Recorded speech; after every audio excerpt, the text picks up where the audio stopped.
Hey, I'm Brett Larkin, and welcome to the Yoga Hacks podcast, where we make yoga so much more than just something we do on a mat. We're talking hacky ways to stretch and feel good in our daily lives, using yoga philosophy to solve everyday problems. Ultimately, this is about you wanting to live your best life and feel amazing in your body using yoga and meditation as a tool. It's time to get creative, time to have fun, and remember, you can always be stretching, you can always be centered, you can always feel great in your body. Let's jump in to this week's episode.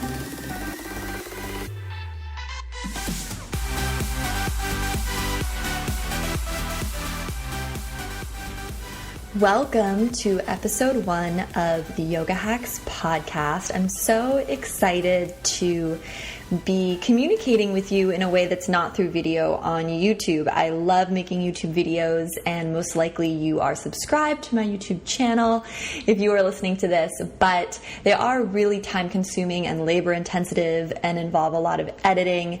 And one of my mentors suggested that I start a podcast or just figure out a way that I could communicate with all of you more regularly in a way that just was less friction and kind of heavy lifting on my side. And so I thought about this podcast because I love podcasts, and podcasts really tie into the idea of yoga hacks and hacking your life for optimum zen and happiness and productivity, because you can listen to podcasts while you do other things. So the podcasts I really love, I listen to them while I go running. I listen to them when I go for my morning walks.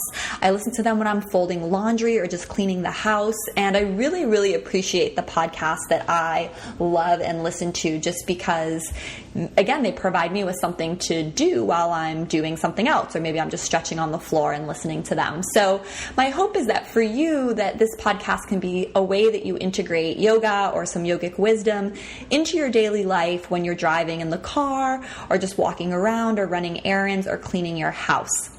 So I'm really, really excited, and I want to tell you what to expect from the podcast, and then we're going to dive into 3 tips I have about ways that you might be secretly pulling muscles and hurting your body that you don't even realize doing common things, everyday things.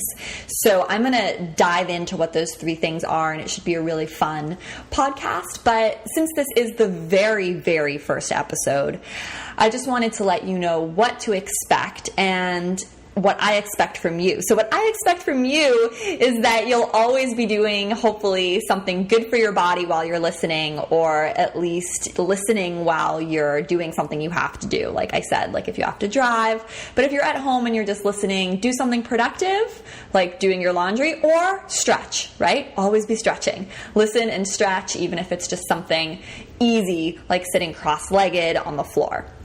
And what you can expect from me is tons of little insights and daily wisdom, from everything to how I'm hacking yoga as a practice into my daily life, but also a lot on the philosophy side and how I use yoga philosophy to stay sane. A lot of what you guys have asked me on Facebook and various other social medias, just how do I do everything? I work full-time still. I produce 3, sometimes more, YouTube videos a week.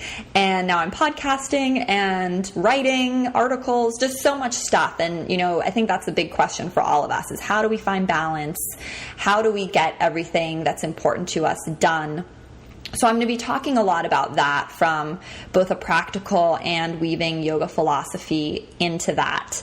So it is going to get a little personal at times. And then you can also expect that I'm going to do interviews with people who I think are fun, or who I admire, or who I just think it would be beneficial to connect with and have you guys hear from. So that will primarily be other yoga teachers or yoga experts or health and wellness experts. And I'm really excited to do some interviews that hopefully you guys will get a lot of benefit from listening to, because I'm going to ask really good questions. So with all that being said, that's what you can expect. Podcasts will usually be at the shortest 10 minutes and probably at the longest 30 minutes. So I'm kind of aiming for between 10 and 30 minutes every time. And this week we are talking about, as I mentioned, 3 ways that you may actually be pulling muscles, hurting yourself without even realizing it, doing daily things. And I'm so excited to share those with you right now.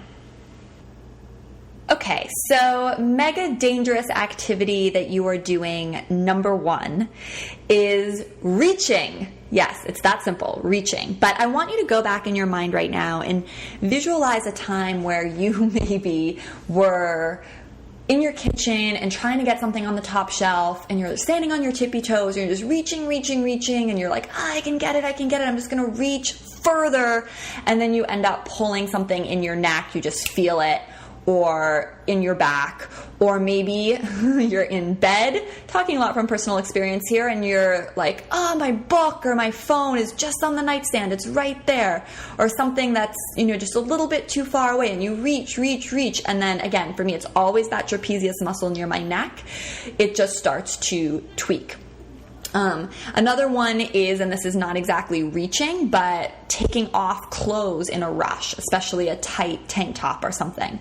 So what I'm talking about here is activities that on the surface seem very harmless, right? Reaching for a bowl of cereal on the highest shelf, or reaching for your book that is on the nightstand so close you don't want to get out of bed, or reaching for the light switch, it's so close but you don't want to get out of bed. Seems like not a big deal, but what I want to share with you in this episode is that those things actually are a huge deal, and so many of just the general aches and pains and strains we have in life come from when we're reaching like that. And what you should do in that scenario, if it's not obvious, because it actually really isn't obvious, but you should not reach. Reaching is evil. You should get a footstool and then comfortably be able to get the cereal from the shelf. You should safely get out of bed and turn the light switch off instead of reaching and maybe pulling your low back. And you should bring a lot of mindfulness, right, to if you're taking off a piece of clothing that's really tight, or again, reaching for something that's very far away, and bring conscious awareness to how you're moving.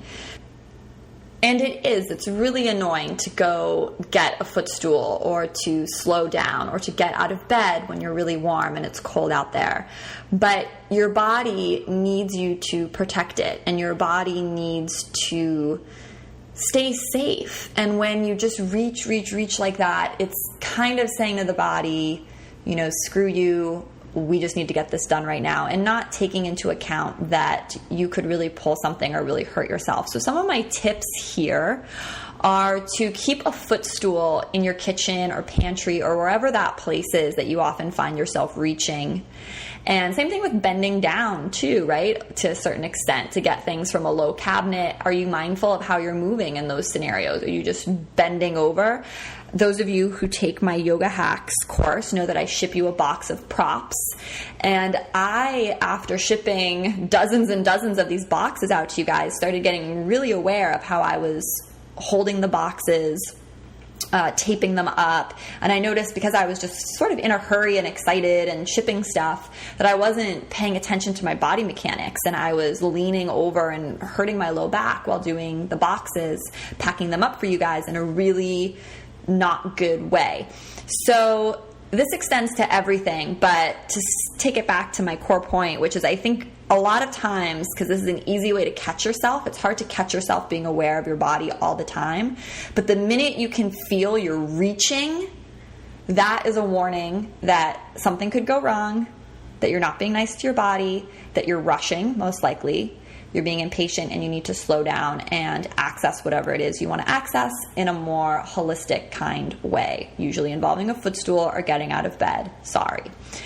Okay, number 2, very similar to reaching, is pulling. So I want to talk about when you pull, and an example here is maybe changing the sheets on your bed, right? And you're rushing, so you're just pulling the corner to get the last corner of the sheet off, or pulling a door closed, or pushing something. Anything where you're doing that pull-push movement that, either something's a little too heavy for you, or something's stuck, but you're going after it aggressively anyway. That is also you making a choice to not be kind to your body, to abandon body awareness, and to just kind of say like, hey, we need to hustle and get this done, to the extent that it is going to cause some imbalances, or even pulling something so that your shoulder, or again, for me, a lot of the time, it's my neck, that trapezius muscle is going to spaz out, and it could take days to recover. So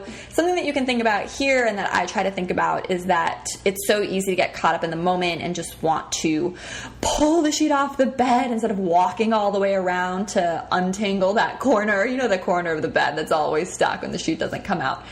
But that it will take days potentially to feel better if I pull my neck doing something like this, or I pull a muscle in my arm, or I pull something in my back.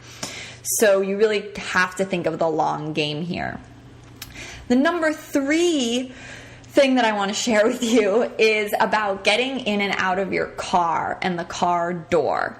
So this is actually my favorite, because pulling and reaching can be applied to a lot of different scenarios, and it's all around this theme of being more aware in your body. But the car is a real concrete thing for all of us. How do you get in and get out of your vehicle? And just think about this for a minute now. Take time. And in particular, just visualize, how do you open and how do you close your car door? So I will wait. Just take a moment. Think about this. And what you may discover is that you do it very quickly or very unconsciously. Or if you're like me, you may realize that I'm always rushing when I'm getting in and out of my car. And that is dangerous, because rushing is the opposite of mindful body awareness. And there's a couple things that I think tend to happen. I think we tend to open our car doors with a jerk. So right away, there's the opportunity for that hand that's holding the door handle, as the shoulder snaps back, to jerk and strain. And then the second thing I think we do is that we plop down into the seat of the car very harshly.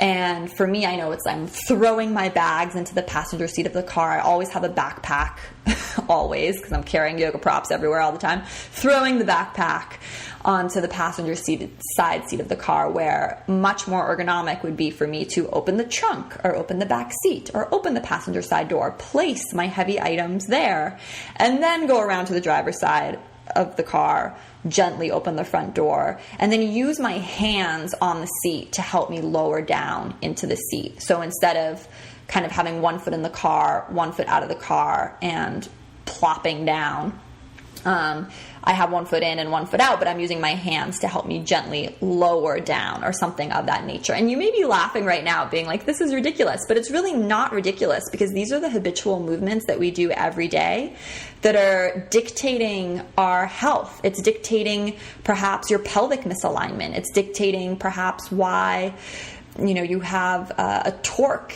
in your low back. It's because you're doing these things and not thinking about it. So bringing mindful awareness to these day-to-day activities really is the secret to taking care of your body and really seeing change if you're working with an injury or trying to avoid being injured. Okay, so now we're sitting in the car. How do you close the door? Are you reaching, right, because the car door is really far away, and slamming it in towards you? Or are you leaning forward with your whole torso instead of just your arm and pulling the car door towards you to close, and doing that gently?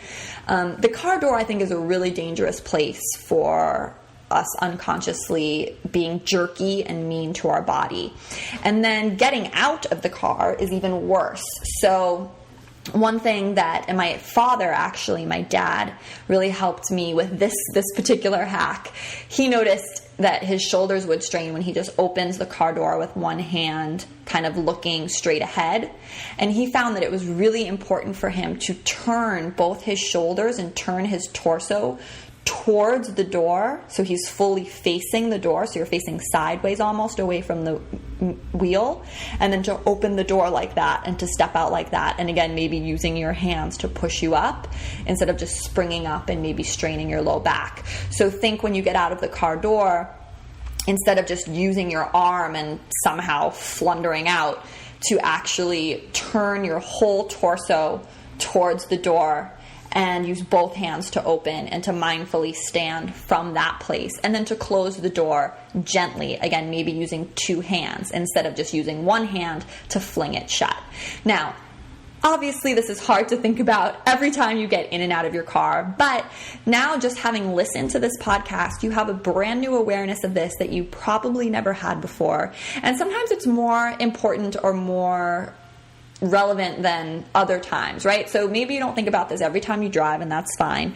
But maybe there's some times when you're parked on a really steep hill and the door is really heavy to open, and all of a sudden the chances that you could strain something or get injured or something could go wrong increase tenfold.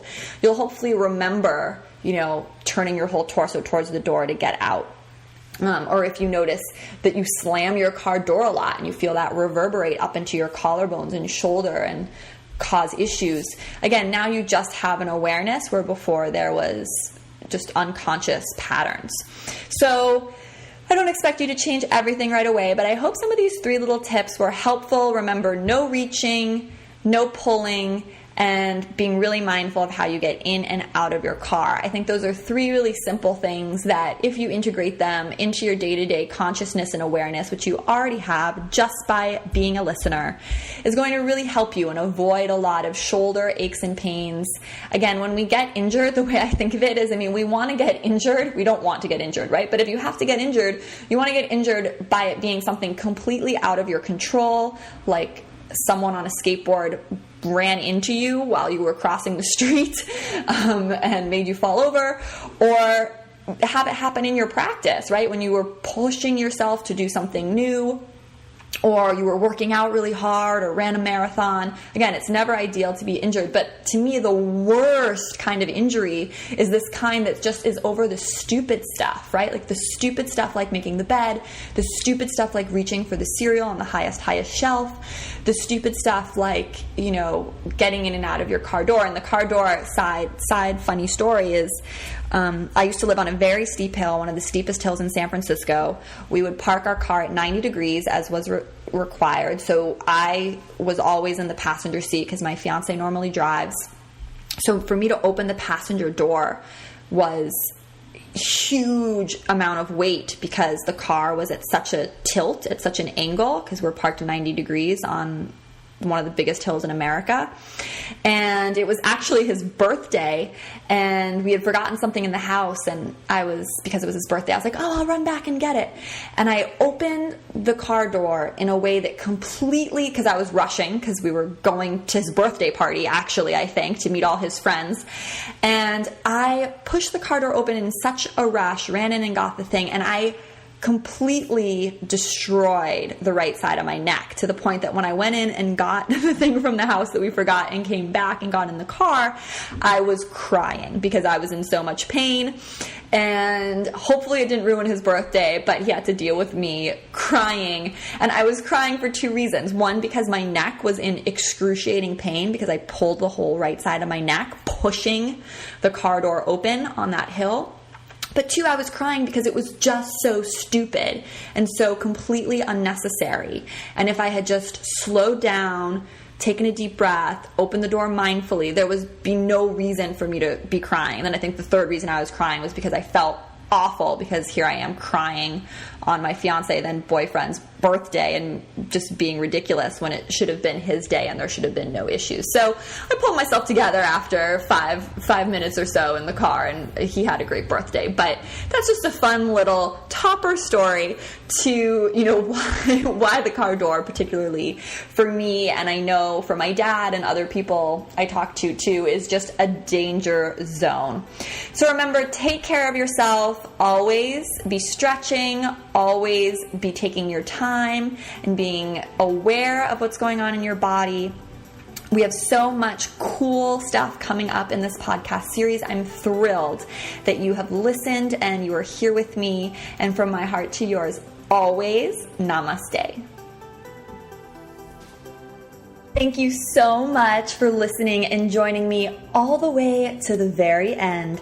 Make sure you're subscribed to my YouTube channel. You've downloaded my app full of free yoga classes that also has episodes of this podcast right in the app. Jump over to BaretteLarkin.com, get my free 18 days of awesome yoga jumpstart if you haven't done that already, and start integrating stretching into your day-to-day routine for real at alwaysbestretching.com. Remember, you can tweet to send requests or questions about the show to @LarkinYogaTV. And it would mean so much to me if you shared this podcast with a friend.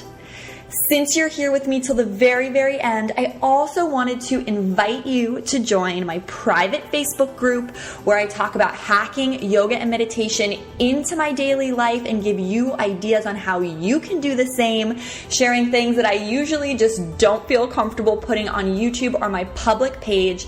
Just go to yogahackscommunity.com, all one word, Yoga Hacks Community, and click Request Access to join.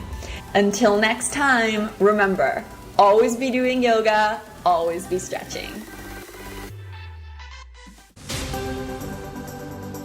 What if I told you you could be stretching an additional 90 minutes a day without changing anything about your day-to-day routine? With me, you'll tour my home, and in 10 exclusive videos, I'll show you the dozens and dozens of hacks that I use so I'm always stretching, gaining flexibility, and constantly feeling good in my body, regardless of whether or not I make it to a yoga class.